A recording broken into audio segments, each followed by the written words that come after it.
내년이 들어오고 나서 내 아들이 죽었으니 이 모든 재앙은 다 내 탓이다.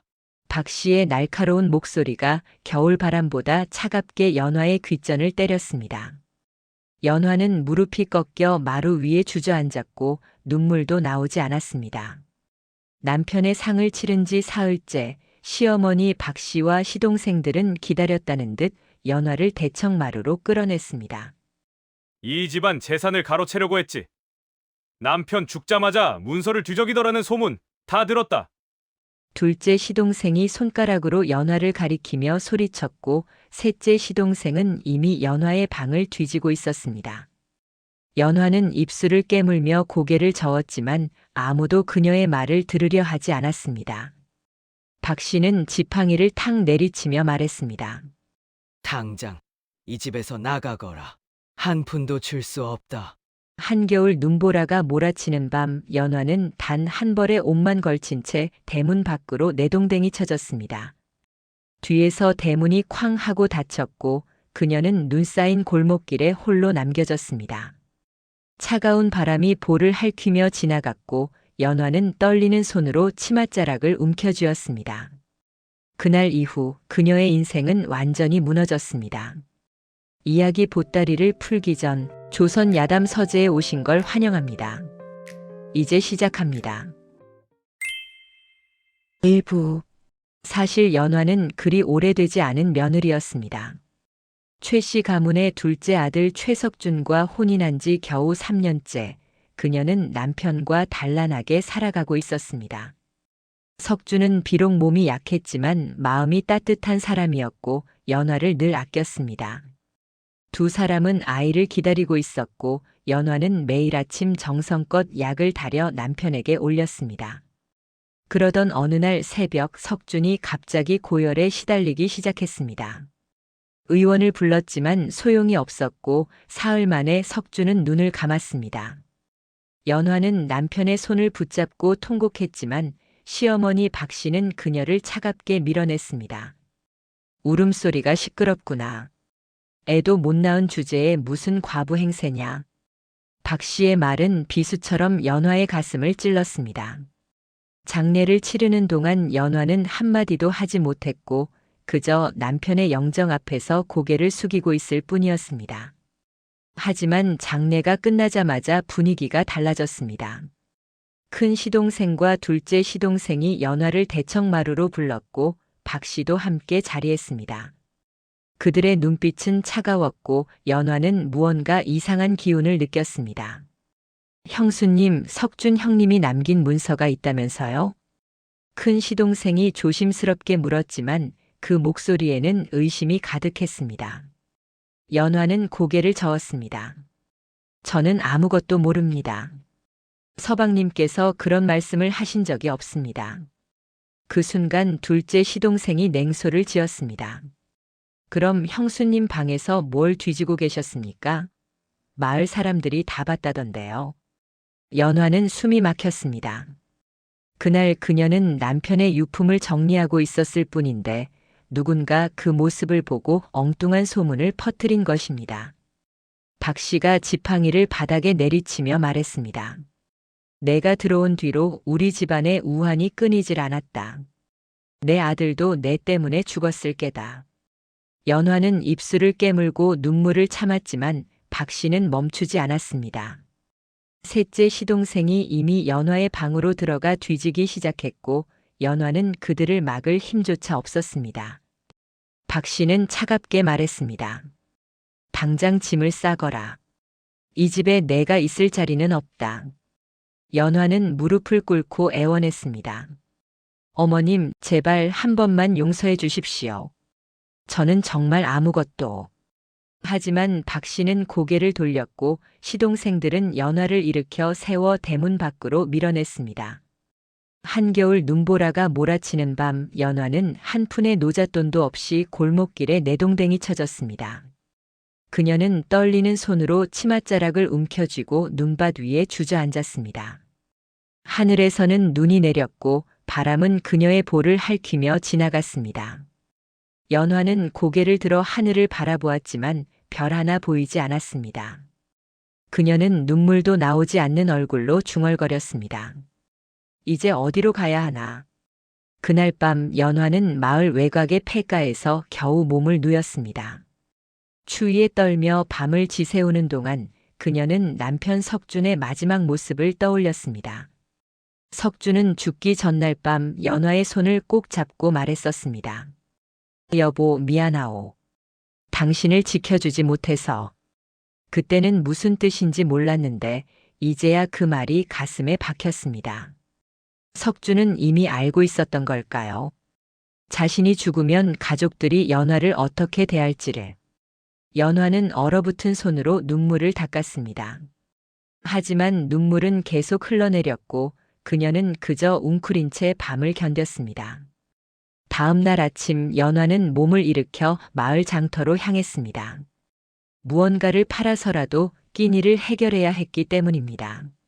하지만 장터에 도착한 순간 사람들의 시선이 그녀에게 쏠렸습니다. 수군거리는 소리가 들렸고 연화는 고개를 숙였습니다. 저기 최 씨 집 며느리 아니냐? 맞아. 남편 죽자마자 재산을 노렸다던데. 애도 못 낳는 주제에 뻔뻔하게도. 연화는 귀를 막고 싶었지만 소문은 이미 마을 전체에 퍼져 있었습니다. 그녀는 장터 한 구석에 앉아 떨리는 손으로 남편의 유품 하나를 꺼냈습니다. 석준이 아끼던 작은 비녀였습니다. 이것을 팔면 며칠은 버틸 수 있을 것 같았습니다. 하지만 아무도 그녀에게 다가오지 않았고 해가 저물 때까지 비녀는 팔리지 않았습니다. 연화는 허탈한 마음으로 폐가로 돌아갔고 그날 밤도 굶은 채 잠을 청했습니다. 그녀는 천장을 바라보며 생각했습니다. 이렇게 죽는 건가? 2부. 사흘째 되던 날 연화는 장터에서 이상한 광경을 목격했습니다. 한 무리의 사람들이 어린 소년 하나를 둘러싸고 매질을 하고 있었습니다. 소년은 비명도 지르지 않은 채 웅크리고 있었고 사람들은 거친 욕설을 퍼부으며 발로 차고 있었습니다. 도둑놈의 새끼. 다시는 이 마을에 얼씬도 하지 마라. 연화는 그 모습을 보고 가슴이 철렁 내려앉았습니다. 소년의 나이는 겨우 10살쯤 되어 보였고 그 작은 몸이 사람들의 발길질에 구르고 있었습니다. 연화는 자신도 모르게 앞으로 나섰습니다. 그만하십시오. 아이가 죽겠습니다. 사람들이 연화를 돌아보았고 누군가 비웃는 소리를 냈습니다. 아니, 이게 누구야? 최 씨 집 며느리 아니냐? 애도 못 낳는 년이 무슨 아이 걱정이냐? 연화는 얼굴이 화끈거렸지만 그래도 소년 앞을 막아섰습니다. 사람들은 코웃음을 치며 자리를 떴고 연화는 소년을 일으켜 세웠습니다. 소년의 얼굴은 피투성이었고 옷은 누더기처럼 찢어져 있었습니다. 괜찮니? 연화가 조심스럽게 물었지만 소년은 대답 없이 고개만 숙이고 있었습니다. 연화는 소년의 손을 잡고 폐가로 데려갔습니다. 그녀는 마지막 남은 물로 소년의 상처를 닦아주었고 자신의 옷자락을 찢어 상처를 감싸주었습니다. 이름이 뭐니? 범이라고 합니다. 소년이 작은 목소리로 대답했습니다. 연화는 범이의 머리를 쓰다듬어 주었고 범이는 처음으로 고개를 들어 연화를 바라보았습니다. 그 눈빛에는 깊은 외로움이 서려 있었습니다. 어머니는 어디 계시니? 없습니다. 아버지도 없고 저는 혼자입니다. 연화는 가슴이 아팠습니다. 이 아이도 자신처럼 세상에 혼자 남겨진 것입니다. 연화는 범이를 꼭 안아주었고 범이는 그녀의 품에서 처음으로 울음을 터뜨렸습니다. 괜찮아, 범아. 이제 너는 혼자가 아니란다. 그날부터 연화와 범이는 함께 살기 시작했습니다. 두 사람은 폐가에서 서로의 온기에 의지하며 하루하루를 버텼습니다. 연화는 장터에서 품팔이를 하며 근근히 끼니를 해결했고 범이는 나무를 주워와 불을 피웠습니다. 두 사람은 말이 많지 않았지만 그저 함께 있다는 것만으로도 위안이 되었습니다. 하지만 마을 사람들의 시선은 여전히 차가웠습니다. 연화가 지나가면 수군거림이 들렸고 범이가 우물가에 가면 아낙네들이 돌을 던졌습니다. 저 여자 이제 고아까지 데리고 다니네. 재산을 노리다 쫓겨났으면서 뻔뻔하게도 아직 이 마을에 있어? 저 아이도 어디서 주워온 거겠지. 저런 년이 뭘 제대로 키우겠어. 연화는 그 말들을 듣고도 참았지만 가슴속에는 분노와 억울함이 쌓여갔습니다. 그녀는 밤마다 범이를 재우고 나서 혼자 울었습니다. 왜 사람들은 자신의 말을 믿어주지 않는 걸까요? 왜 아무도 자신의 편이 되어주지 않는 걸까요? 그러던 어느 날 연화는 장터에서 최 씨 가문의 사람들을 마주쳤습니다. 큰 시동생과 둘째 시동생이 화려한 옷을 입고 웃으며 걸어가고 있었고 그 뒤를 따르는 하인들이 짐을 나르고 있었습니다. 연화는 숨을 죽이고 그들을 피했지만 둘째 시동생이 그녀를 발견했습니다. 형수님 아니십니까? 아직 이 마을에 계셨어요? 둘째 시동생의 목소리에는 비아냥이 가득했습니다. 연화는 고개를 숙이고 그냥 지나치려 했지만 큰 시동생이 그녀의 앞을 막아섰습니다. 형수님, 혹시 석준 형님이 남긴 문서 찾으셨어요? 아직도 그걸 찾고 계신 거 아니에요? 연화는 입술을 깨물었습니다. 그들은 여전히 자신을 의심하고 있었고 마을 사람들 앞에서 그녀를 모욕하려 했습니다. 연화는 떨리는 목소리로 대답했습니다. 저는 아무것도 가진 게 없습니다. 그냥 살아가고 있을 뿐입니다. 큰 시동생이 코웃음을 쳤습니다. 살아가고 계시다니 참 대단하시네요. 고아까지 데리고 다니시면서 말이죠. 그 순간 범이가 연화의 치맛자락을 잡으며 나타났습니다. 범이는 큰 시동생을 올려다보며 작은 목소리로 말했습니다. 어머니를 괴롭히지 마세요. 둘째 시동생이 범이를 보고 비웃었습니다. 어머니라고? 전현이 내 어머니라고. 연화는 범이를 자신의 뒤로 숨겼고 큰 시동생은 그들을 한번 훑어본 뒤 자리를 떠났습니다. 연화는 범이의 손을 꼭 잡고 폐가로 돌아갔습니다. 그날 밤 연화는 범이를 안고 눈물을 흘렸습니다. 범아, 미안하구나. 내가 이런 일을 겪게 해서. 하지만 범이는 고개를 저었습니다. 괜찮아요, 어머니. 저는 어머니랑 함께 있는 게 좋아요. 연화는 범이를 더 꼭 안아주었습니다. 이 아이만큼은 지켜내야 한다고 그녀는 마음속으로 다짐했습니다. 한편 최 씨 가문은 마을에서 점점 더 큰 권세를 누리고 있었습니다. 그들은 석준이 남긴 재산을 독차지했고 그것을 바탕으로 마을의 토지를 사들이기 시작했습니다. 가난한 사람들은 땅을 빼앗기고 소작농으로 전락했고 최 씨 가문은 더욱 부유해졌습니다. 마을 사람들은 최 씨 가문을 두려워했고 아무도 그들에게 대항하지 못했습니다. 그리고 그 과정에서 연화에 대한 소문은 더욱 악화되었습니다. 연화가 최 씨 가문의 재산을 노렸다가 실패했대. 그래서 쫓겨났다면서. 당연한 일이지. 애도 못 낳는 주제에 무슨 욕심이 그리 많았을까. 연화는 그 소문들을 듣고도 아무 말도 하지 못했습니다. 진실을 말해봤자 아무도 믿어주지 않을 것이기 때문입니다.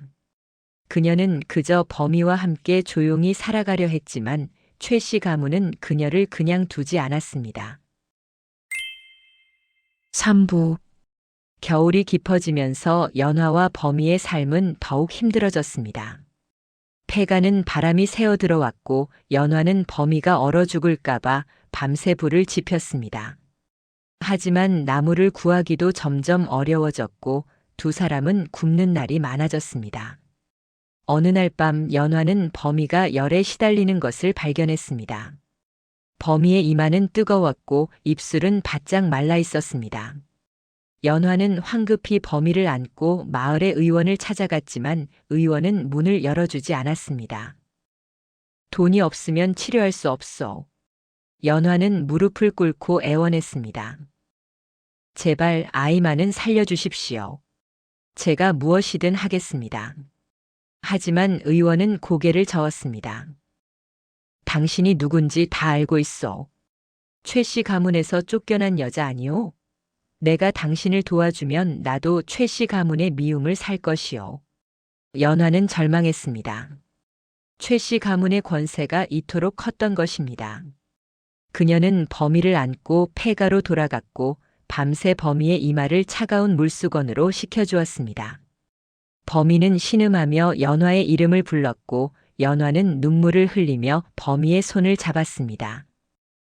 범아, 버텨다오.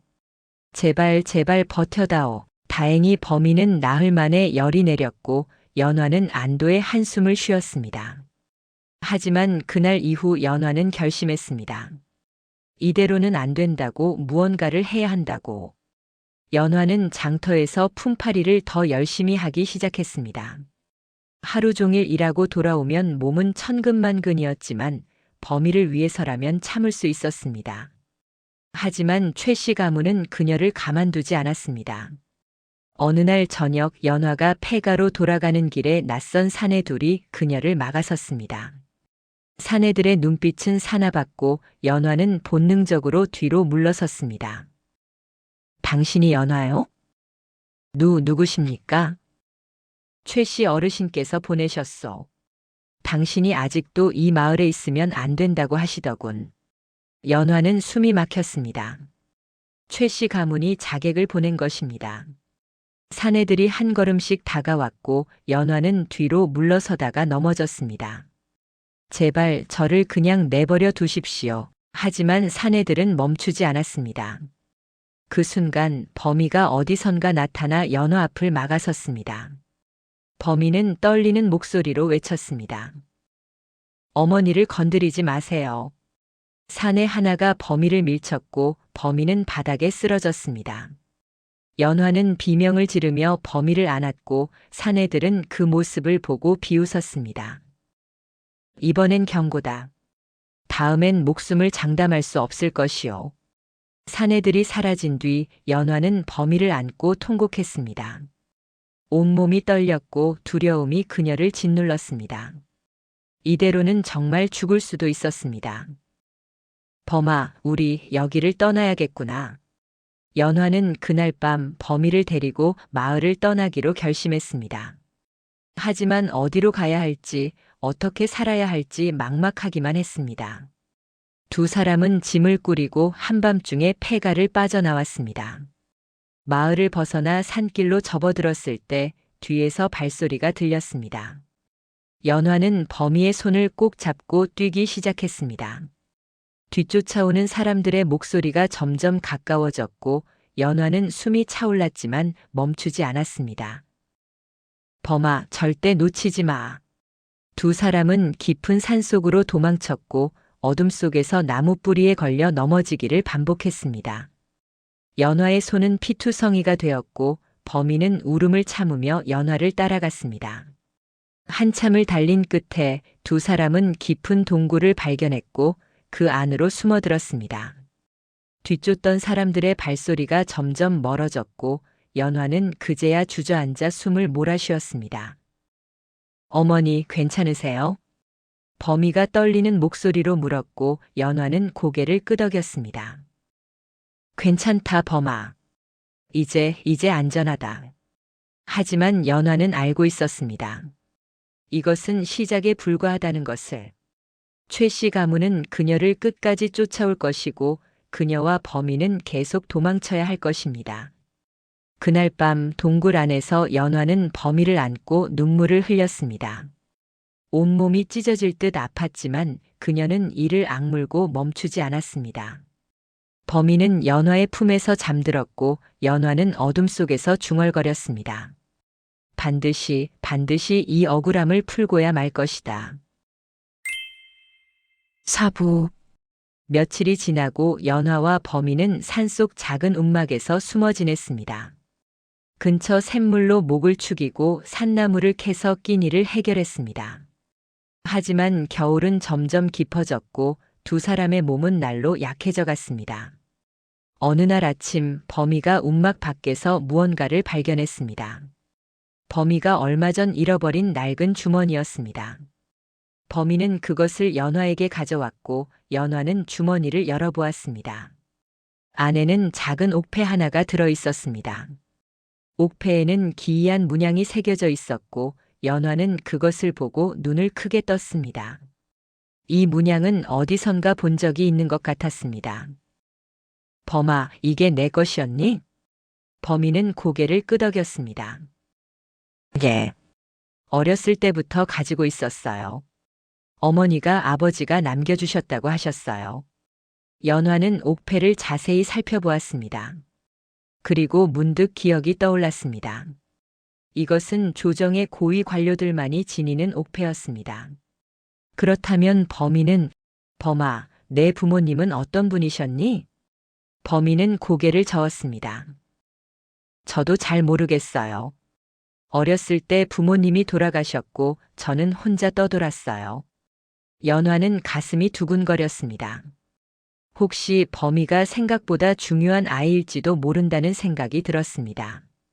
하지만 지금은 그것을 확인할 방법이 없었습니다. 며칠 후 연화는 산 아래 작은 마을에 내려가 식량을 구하려 했습니다. 범이를 움막에 남겨두고 조심스럽게 마을로 들어섰을 때 그녀는 놀라운 소식을 들었습니다. 들었어? 영모의 누명을 쓰고 몰락했던 이대감 집안이 최근에 복권되었대. 정말? 그럼 그 집안의 유일한 혈육도 찾고 있겠네. 그렇다던데. 옥패를 가진 아이를 찾고 있다더라. 연화는 숨이 막혔습니다. 범이가 가진 옥패가 바로 그것일지도 모른다는 생각이 들었습니다. 그녀는 황급히 움막으로 돌아가 범이에게 물었습니다. 범아, 혹시 내 성이 이씨니? 범이는 고개를 끄덕였습니다. 예. 저는 이범이라고 합니다. 연화는 눈물이 날 것 같았습니다. 범이는 이대감 집안의 유일한 혈육이었고 그 집안은 이제 복권되었습니다. 범이에게는 돌아갈 곳이 있었던 것입니다. 범아, 너는 이제 돌아갈 수 있어. 하지만 범이는 고개를 저었습니다. 싫어요. 저는 어머니랑 함께 있고 싶어요. 연화는 범이를 꼭 안아주었습니다. 하지만 그녀는 알고 있었습니다. 범이는 자신과 함께 있는 것보다 자신의 가문으로 돌아가는 것이 훨씬 나을 것이라는 것을. 그날 밤 연화는 범이가 잠든 사이 옥패를 들고 깊은 생각에 잠겼습니다. 그리고 문득 또 다른 생각이 떠올랐습니다. 석준이 죽기 전날 밤 그는 연화에게 무언가를 말하려 했었습니다. 하지만 숨이 가빠져서 끝까지 말하지 못했고 연화는 그것이 무엇인지 알 수 없었습니다. 하지만 이제 생각해보니 석준은 무언가를 숨겨두었을지도 모릅니다. 연화는 기억을 더듬었습니다. 석준이 자주 가던 곳, 자주 앉아있던 자리, 자주 만지작거리던 물건들. 그리고 문득 석준이 서재에서 자주 책을 읽던 모습이 떠올랐습니다. 그 책 속에 무언가 있을지도 몰라. 연화는 결심했습니다. 다시 최 씨 가문의 집으로 돌아가 그 책을 찾아야 한다고. 비록 위험하지만 그것만이 진실을 밝힐 유일한 방법일지도 모른다고. 며칠 후 연화는 범이를 움막에 남겨두고 밤을 틈타 최 씨 가문의 집으로 잠입했습니다. 담을 넘어 서재로 들어갔을 때 그녀의 심장은 터질 듯이 뛰었습니다. 서재는 여전히 석준이 살아있을 때와 똑같았습니다. 연화는 석준이 자주 읽던 책들을 하나하나 뒤져보았고 마침내 한 권의 책 속에서 작은 장부를 발견했습니다. 장부를 펼쳐본 순간 연화는 숨이 멎을 뻔했습니다. 그 안에는 최 씨 가문이 조정의 군량미를 빼돌린 기록이 상세히 적혀 있었습니다. 날짜, 수량, 거래처까지 모든 것이 기록되어 있었고 이것은 최 씨 가문을 단죄할 수 있는 결정적인 증거였습니다. 연화는 장부를 품에 안고 서재를 빠져나오려 했지만 그 순간 밖에서 발소리가 들렸습니다. 연화는 황급히 창문 뒤에 숨었고 문이 열리며 박 씨와 큰 시동생이 들어왔습니다. 어머님, 이제 조정에서도 우리를 의심하지 않습니다. 그 증거만 없으면 아무 문제가 없을 것입니다. 그 증거를 석준이 숨겨뒀을 거라고 했지. 아직 찾지 못했느냐? 예. 서재를 몇 번이나 뒤졌지만 찾을 수가 없습니다. 연화는 숨을 죽이고 그들의 대화를 들었습니다. 박 씨가 한숨을 쉬며 말했습니다. 석준 그놈이 정말 쓸데없는 짓을 했어. 그래서 내가 그놈을 먼저 보낸 것 아니냐? 연화는 귀를 의심했습니다. 박 씨가 석준을 먼저 보냈다니 그 말은 어머님 조심하십시오. 혹시 누가 들으면 걱정 마라. 이 집에는 우리밖에 없다. 그리고 연화 그녀는 이미 죽었을 것이다. 산속에서 얼어 죽었겠지. 연화는 온몸이 얼어붙었습니다. 석준은 병으로 죽은 것이 아니었습니다. 박 씨와 시동생들이 그를 죽인 것입니다. 그리고 그 이유는 바로 이 장부 때문이었습니다. 연화는 눈물을 흘리며 이를 악물었습니다. 그녀는 반드시 이 진실을 밝히고 석준의 원한을 풀어주어야 했습니다. 박 씨와 큰 시동생이 서재를 나간 뒤 연화는 조심스럽게 창문을 통해 빠져나왔습니다. 그녀는 장부를 품에 안고 움막으로 돌아갔고 범인은 연화를 보고 달려와 안겼습니다. 어머니 무사하세요? 연화는 범이를 꼭 안아주었습니다. 그래, 범아. 이제 모든 것을 바로잡을 수 있어. 오부. 며칠 후 연화는 범이를 데리고 한양으로 향했습니다. 그녀는 이대감 집안을 찾아가 범이의 정체를 알렸고 이대감 집안 사람들은 범이를 보고 눈물을 흘렸습니다. 이 아이가 우리 집안의 유일한 혈육입니다. 이대감의 부인은 범이를 꼭 안아주었고 범이는 낯선 환경에 놀라며 연화를 바라보았습니다. 연화는 범이에게 고개를 끄덕여 보였고 범이는 조금씩 마음을 열기 시작했습니다. 이 대감은 연화에게 깊은 감사를 표했습니다. 은인이시여, 어떻게 이 은혜를 갚아야 할지 모르겠습니다. 연화는 고개를 숙이며 대답했습니다. 은혜를 갚으실 필요는 없습니다. 다만 저에게 도움을 주실 수 있다면 감사하겠습니다. 연화는 이 대감에게 최씨 가문의 비리를 담은 장부를 보여주었고 석준이 어떻게 죽었는지 모든 것을 털어놓았습니다. 이 대감은 분노에 떨며 장부를 읽었고 즉시 조정에 이 사실을 보고했습니다. 며칠 후 암행어사가 최씨 가문의 마을로 내려왔습니다. 암행어사는 연화와 함께 최씨 가문을 방문했고 박 씨와 시동생들은 갑자기 나타난 암행어사에 놀라 얼굴이 하얗게 질렸습니다. 너희는 조정의 군량미를 빼돌렸고 그 증거를 숨기기 위해 최석준을 살해했다. 이것이 사실이냐? 암행어사가 장부를 펼쳐 보이자 박 씨는 뒤로 물러서며 부들부들 떨었습니다. 아니오시다. 그것은 누명입니다. 하지만 암행어사는 차갑게 말했습니다. 이 장부에는 모든 것이 기록되어 있다. 날짜, 수량, 거래처까지. 그리고 증인도 있다. 암행어사가 손짓하자 연화가 앞으로 나섰습니다. 박 씨는 연화를 보고 비명을 질렀습니다. 내년이 어떻게 해? 저는 모든 것을 들었습니다. 어머님께서 남편을 죽였다는 것도 그 이유가 이 장부 때문이라는 것도. 박 씨는 주저앉았고 시동생들도 더 이상 변명할 수 없었습니다. 암행어사는 즉시 최씨 가문의 사람들을 체포했고 그들은 포졸들에게 끌려갔습니다. 내 인연 감히 우리 집안을. 박 씨가 연화를 향해 소리쳤지만 포졸의 몽둥이질에 비참한 최후를 맞이했습니다. 연화는 그 모습을 조용히 지켜보았고 눈물 한 방울 흘리지 않았습니다.